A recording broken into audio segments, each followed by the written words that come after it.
do Publicast. Eu sou a Vitória e a nossa convidada de hoje é muito especial. A Rafaela Assis. Ela é publicitária, estrategista de branding de luxo e fundadora da Aba Comunicação. Rafaela, muito obrigada por ter aceitado o nosso convite. É um prazer te receber aqui.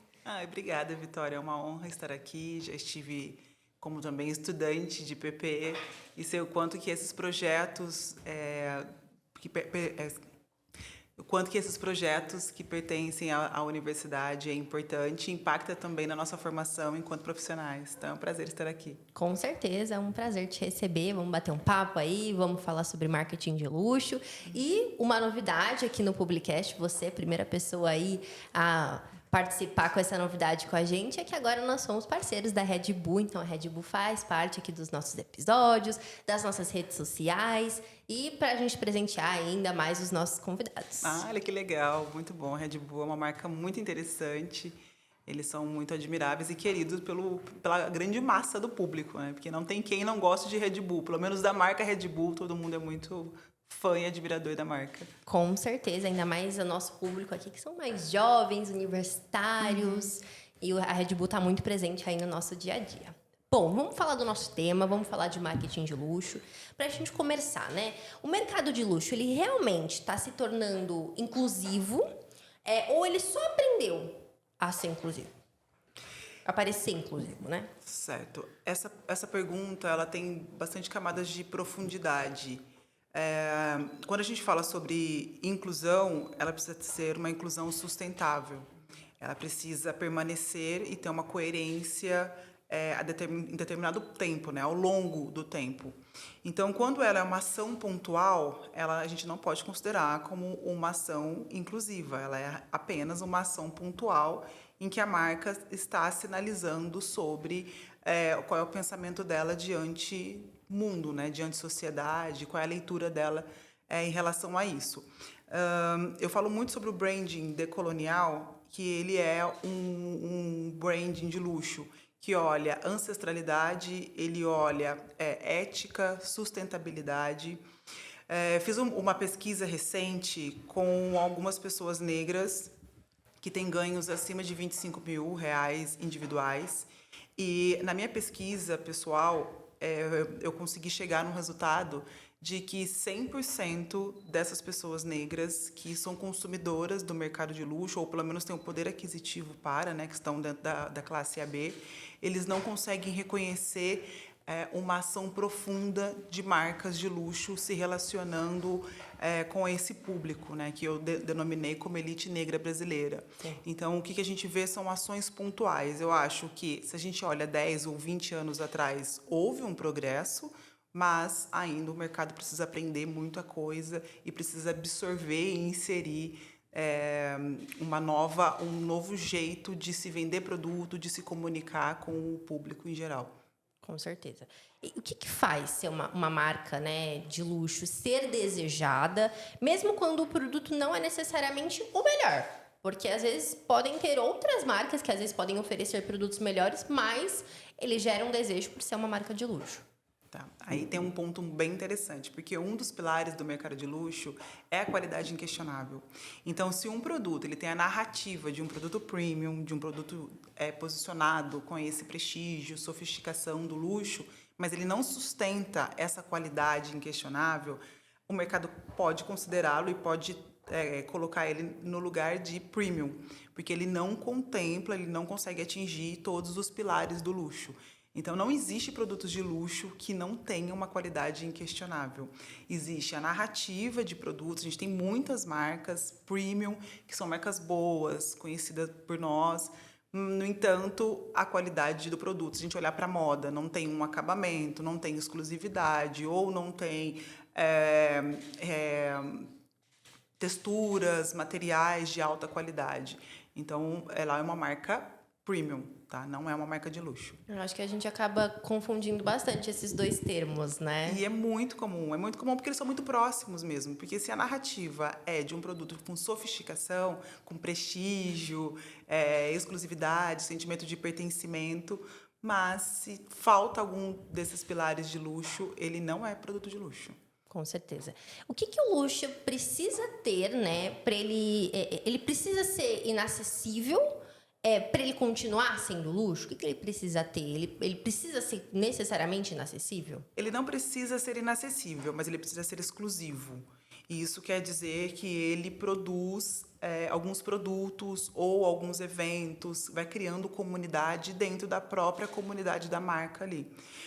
Por exemplo, eu atendi na semana passada, eu entreguei um projeto de branding de luxo para um cliente que faz customização de carros de alto luxo. E na garagem tinha uma Ferrari, que é a segunda que tem no Brasil. Então, há só 2 Ferraris daquele modelo, que é extremamente exclusivo. E você, diferente da Hermès, para comprar uma Birkin, que você entra na fila, esse modelo da Ferrari você não entra em fila, você é convidado pela marca para poder. Você recebe um convite da marca para você comprar esse carro, né? E você decide se você compra ou não, obviamente. Mas precisa ter essa escala de exclusividade, esse sentimento do.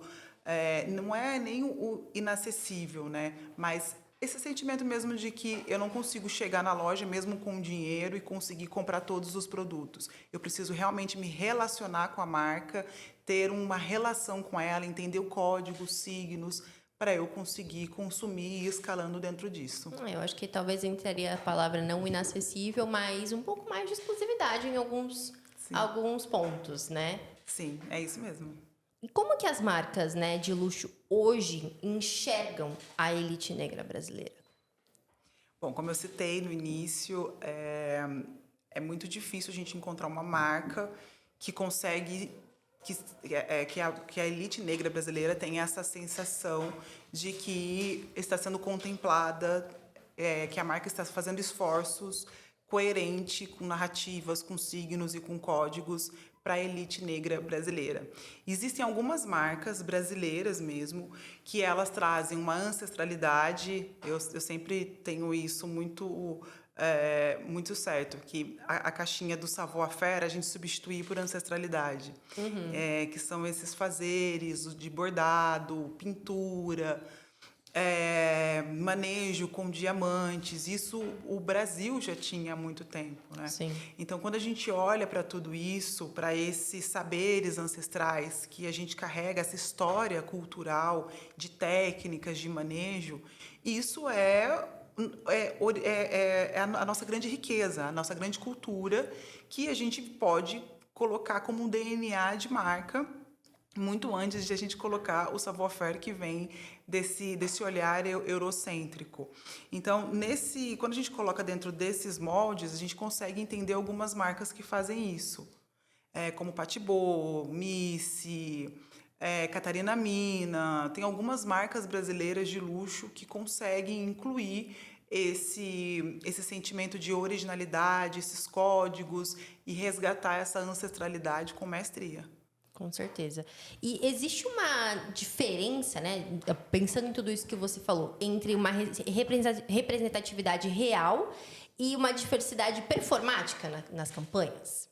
Com certeza, existe a tokenização, que é usar realmente de um assunto que exige responsabilidade, exige diversidade, exige inclusão, existe um olhar mais atento e mais responsável por parte da marca, e ela usa disso apenas para sinalizar para o mercado que ela está dentro disso, né? E isso acontece em todos os setores, greenwashing, enfim, a gente consegue ver isso não só olhando para a diversidade, mas também para a sustentabilidade, Com ESG, certeza. a gente consegue perceber isso. Então, realmente existem marcas, o que não é sustentável, isso não perdura por muito tempo, o que não é verdadeiro, o que não é original, o que não é genuíno, ele tende a cair e não se sustentar por muito tempo. Sim, acho que é bem essa questão de sustentação, né? Ninguém consegue sustentar por muito tempo algo que realmente não está presente no DNA da marca.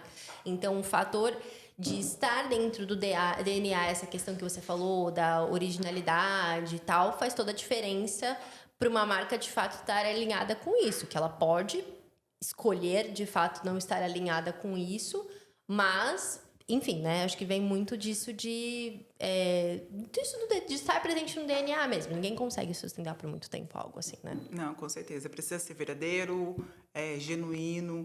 E eu sempre trago que as marcas precisam ser sustentáveis. E para ser sustentáveis, ela precisa ter ética. E ética não dá para a gente vender uma narrativa que não é real, né? Aí a gente vê isso presente até mesmo dentro dos produtos, né? Se a gente for falar, por exemplo, de questões de marcas de maquiagem e tal, as paletas de cores são bem, né, pequena, enxuto, Exato. então isso já demonstra o quanto a marca às vezes não está preocupada com aquilo. Com certeza, né? com certeza. Ela não está olhando para aquele público. E até é interessante você trazer isso, que quando eu iniciei esse meu projeto para estudar sobre a elite negra brasileira, foi uma descoberta para mim, uma grande novidade de que 37% da classe AB hoje já é composta por pessoas negras. Isso foi uma pesquisa do Instituto Locomotiva realizada em 2020, então já tem muito tempo, muito provavelmente esse número já cresceu. Então, se a gente tem quase 40% da classe AB, composta por pessoas negras, como é que as marcas ainda não aprenderam a trazer esse público mais próximo, a se relacionar, a atender às demandas emocionais, sentimentais? Porque não é só a econômica, né? O produto está ali, está posto, mas como é que eu me relaciono? Como é que eu desenvolvo um brand? Como é que eu crio comunidade com essa fatia de mercado? E aí, se a gente for analisar bem a fundo, tem muitas questões que envolvem isso, a questão de racismo estrutural, Sim. enfim, e o fato das marcas realmente... como que podem esquecer disso, né? Como que se esquece que... eu vou colocar... Nem a gente citou esse exemplo da maquiagem, né? Eu vou colocar 6 cores de base. 2 é muito nítida a diferença, assim, como pula, né? De uma cor para outra. Como se a gente estivesse nichando e colocando ali...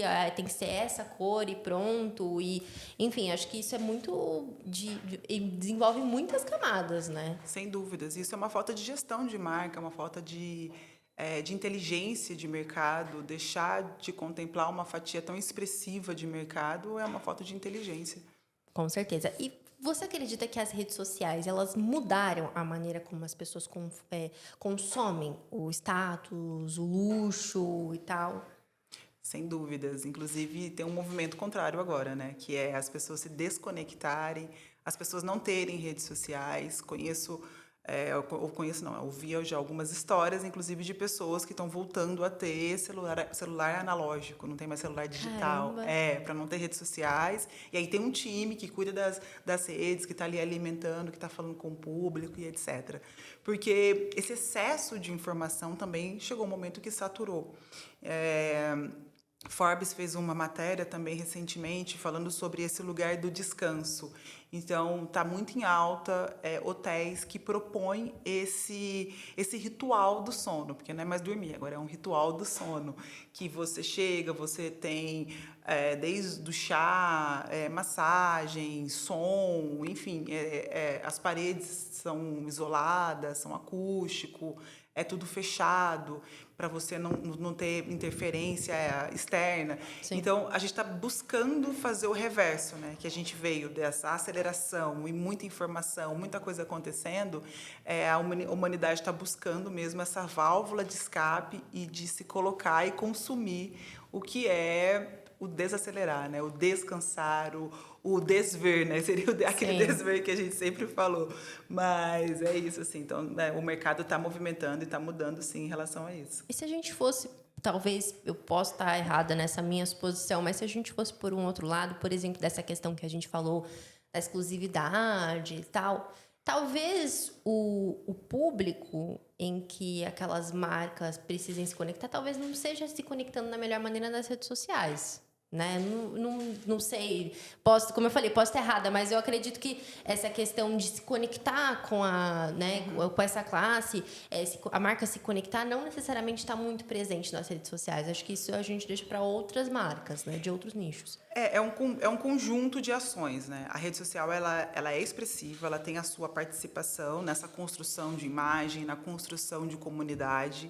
Então, ela é um pilar importante, no entanto, ela não pode ser o único. Uhum. Marcas que concentram todo o seu esforço em redes sociais, ela provavelmente ela não vai progredir o quanto ela imagina, ou ela vai precisar mudar estratégias ali no meio do caminho.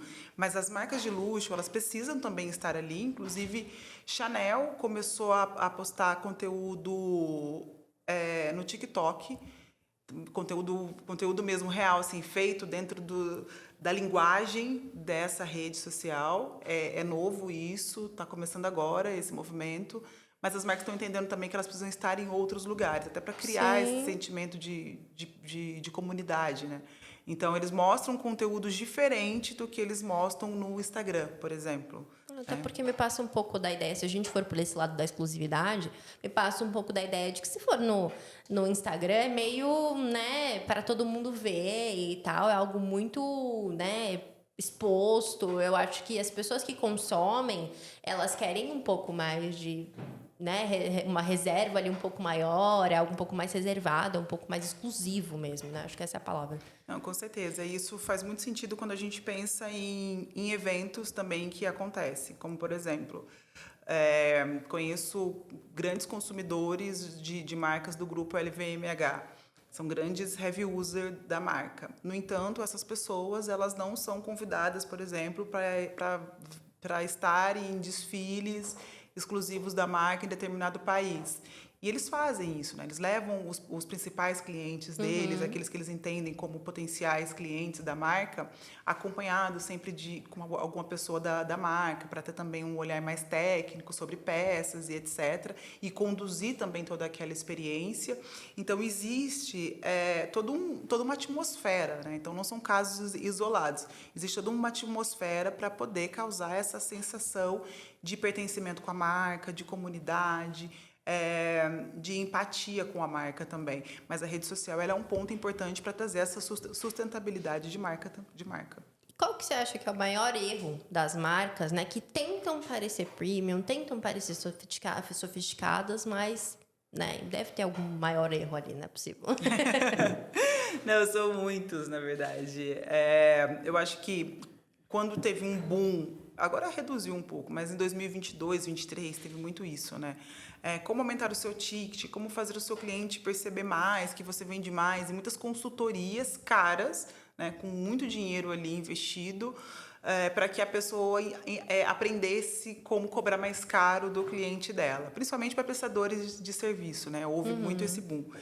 E as pessoas olham muito para a estética, né? Então, você precisa ter um cenário bonito, então você precisa estar num estúdio, é o batom vermelho, é o coque no cabelo, é um blazer ou uma camisa para demonstrar autoridade. Quando, na verdade, essa narrativa visual, toda essa linguagem não verbal, ela é importante, ela é um pilar extremamente importante, mas não é só isso.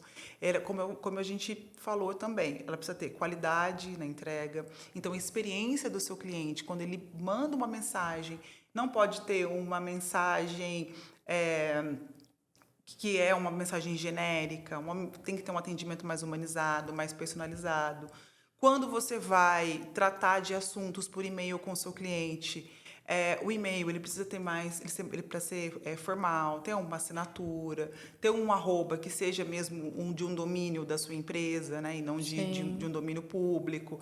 Então, tem alguns elementos que precisam estar amarrados. Então, para construir uma marca premium ou uma marca de luxo, ela dá trabalho. E não é da noite para o dia. E precisa de muitas mãos ali fazendo e construindo. Porque a gente precisa de olhar de A a Z, né? E não só essa linguagem não verbal, não somente as redes sociais, mas a narrativa toda do produto ou do serviço precisa estar muito coerente. E eu acho que também saber diferenciar que essas duas expressões, né? Premium de luxo, para saber de fato qual que é o seu objetivo, né? Porque senão você vai ficar nadando para morrer na beira, dependendo se você, eu quero muito ser de luxo, eu acho que eu sou de luxo, mas eu tô confundindo com esse termo de premium. Sem né? dúvidas, isso é muito delicado, isso é muito comum, na verdade, acontecer. As pessoas confundirem, né, o luxo com premium, quando na verdade às vezes nem premium é só um produto mesmo de ticket mais alto, mas toda a experiência é de um produto tradicional, é de um mercado tradicional e não tem experiências nem premium ali embutida. E eu acho que essa questão também você falou do ticket mais alto, né? Nem tudo que é é caro na minha percepção, significa que é porque ele é premium, né? Isso acho que as pessoas acabam confundindo também bastante, né? Exatamente, não é porque é cara que é premium, né? Com A certeza. experiência precisa ter, tem que ter essa coerência de marca, né? De construção de marca. Então, isso precisa ser muito bem observado, porque isso nada mais é do que uma gestão. Então, é uma gestão do negócio, é uma inteligência de gestão do negócio que posiciona toda a marca como um produto premium ou de luxo. Mas, né, tenho dito, é uma gestão, é uma inteligência ali que faz toda essa gestão. E a percepção, por exemplo, se a gente for dar um exemplo, né? As pessoas às vezes olham a Apple como uma marca de luxo, mas na minha visão ela é uma marca premium. Não é uma marca de luxo. Não é uma marca né? de luxo. Então, assim, isso, né? Em relação ao ticket mais alto, não necessariamente porque um iPhone custa caro, porque, como a gente falou, caro ele é relativo, que ele é uma marca de luxo. Então, acho que né, essa confusão vem bastante também em relação, bem associado a isso. As pessoas desejam ter um iPhone porque passa uma questão de, porque eu tenho um iPhone, como se ele fosse realmente algo de luxo. Mas ele é um produto premium. Ele tem essa narrativa mais sofisticada, no entanto, ele realmente não é um produto de luxo, ele está muito distante disso. Rafa, e pra gente fechar, no fim, o marketing de luxo, ele vende produto ou pertencimento? Boa pergunta. Ele vende tudo, né? Porque o produto, vou até citar um autor que de maneira muito justificada, porque ele realmente é um gênio, ele está muito hypado, que é o Michel Alcoforado, e ele diz que os produtos de luxo, eles servem para contar uma história sobre a gente. Então, se uma determinada pessoa ela chega no ambiente e ela está com determinada marca que todo mundo conhece, que está o logo estampado, automaticamente o nosso cérebro já cria uma narrativa sobre ela, já coloca dentro de algumas caixas, né, de quem é ela, de qual é a classe social que ela pertence. Então, o luxo, os produtos de luxo, eles também são uns demarcadores sociais, né, de status sociais. Então, ele vende o produto, né, para pessoas que querem comprar produtos e que não conseguem dialogar com a marca. Isso é muito comum acontecer. A gente pode citar aqui várias histórias de muitas pessoas que fizeram isso, tá? Enfim, assim, de pessoas que quiseram comprar o Rolex mais caro da loja, e foi lá e comprou um produto que estava, né, há muito tempo no estoque. E ele realmente era o produto mais caro da loja, no entanto, ele não é o que carregava os códigos da marca. Então, tem diversas histórias dentro desse sentido. Mas você chegar com aquele relógio dentro de um espaço, ele conta uma história sobre você. Então, vende produto também. Mas também ele vende... Esqueci.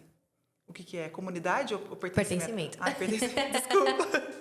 Imagina. Mas ele também vende pertencimento, porque é essa sensação de que eu estou dentro desse grupo social, eu pertenço a isso, dentro desse status social, eu estou dentro desses códigos, então eu me sinto pertencente, eu me sinto mais poderoso, mais autoconfiante.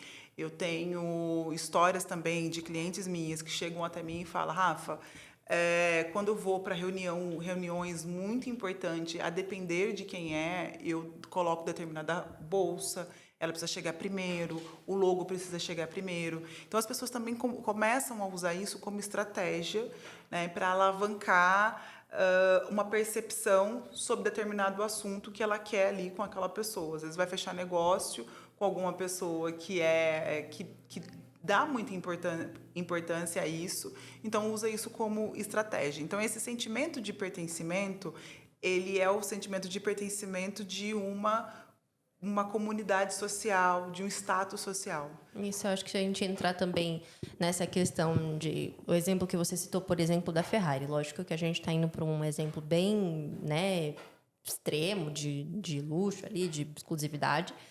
Mas o fato de você saber, por exemplo, que você tem uma bolsa que ninguém tem, uma bolsa que tem você e mais 2 pessoas no mundo, isso também te dá uma questão de sou pertencente a isso, eu sou mais poderoso em relação a isso, né?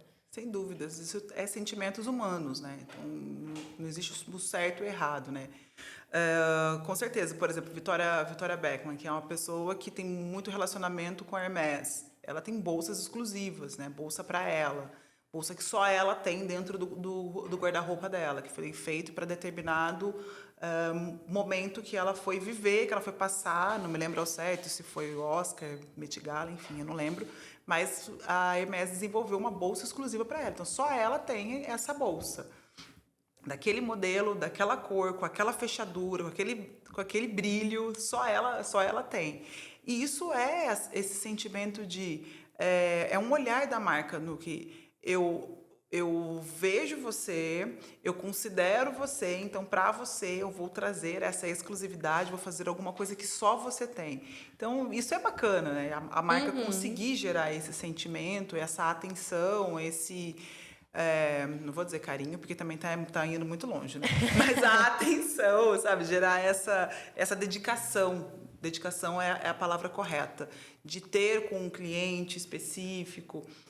Então, mas como, né, de novo, nós somos humanos, então nós somos movidos a sentimento. E ter essa relação com a marca é positivo. Eu acho que se a gente olhasse para as coisas, de fato, só como um produto, né?